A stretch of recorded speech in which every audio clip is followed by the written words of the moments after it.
आज की इस वीडियो में हम नाटक लेखन के मोस्ट इंपॉर्टेंट क्वेश्चंस देखने जा रहे हैं। हम वो क्वेश्चंस देखेंगे जो प्रीवियस ईयर में यानी पहले जो क्वेश्चंस आ चुके हैं और जो मोस्ट इंपॉर्टेंट है और जिनके आने की संभावना है। तो इन तीनों टाइप के हम क्वेश्चंस यहाँ देखेंगे।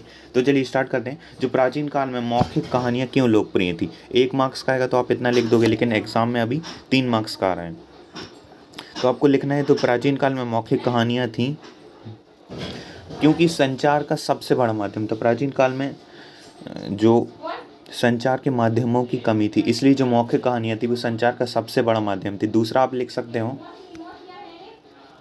दूसरा आप ये लिख सकते हो कि जो प्राचीन काल में मौखिक कहानियाँ ही जो धर्म प्रचारक और जो धर्म गुरु होते थे उनके सिद्धांतों को पहुंचाने का ये सबसे उनके सिद्धांतों और विचारों को लोगों तक पहुंचाने का ये सबसे बड़ा माध्यम था। तीसरा था कि ये जो शिक्षा के समाज में शिक्षा के प्रसार प्रचार का ये सबसे बड़ा माध्यम था। चौथा कि जो मौखिक कहानियाँ थी वो मनोरंजन का सबसे बड़ा साधन थी। तो आपको ये चारों पॉइंट याद रखना है। पहला, संचार के कम माध्यम थे। दूसरा, विचारों जो धर्म प्रचारक होते हैं उनके विचारों वगैरह को पहुंचाने के लिए लोगों के।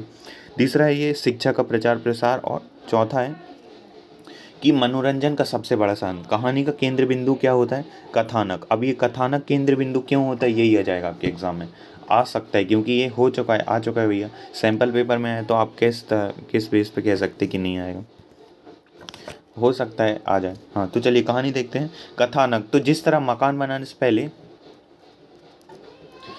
नक्शा तैयार किया, जिस तरह मकान बनाने से पहले नक्शा तैयार किया जाता है, उसी तरह कहानी लिखने से पहले कथानक तैयार किया जाता है। कहानी को रोचक बनाने के लिए कौन से तत्व होते हैं? तो द्वंद्व। अब देखिए, कहानी के प्रमुख तत्व भी आपको पता होने चाहिए। कथानक, पात्र योजना, संवाद योजना, देश काल, वातावरण, उद्देश्य और भाषा शैली। यदि आप इसको बोलेंगे तो सेपरेट वीडियो में इसको भी बहुत अच्छे से एक्सप्लेन कर दूंगा। नेक्स्ट है कथानक क्या है? तो कथानक को 3 भागों में विभाजित किया जा सकता है, आरंभ, मध्य और अंत। यहाँ आदि की जगह आरंभ आएगा। कहानी में आरंभ से अंत तक जो कुछ भी कहा जाए वह कथानक होता है। कहानी की भाषा शैली कैसी होनी चाहिए? तो कहानी की भाषा शैली सरल, सहज, स्वाभाविक, पात्र अनुकूल, विषय अनुकूल, प्रसंग अनुकूल होनी चाहिए। तो आई होप आपको ये समझ आए होंगे most important questions. So at last, thanks for watching the video.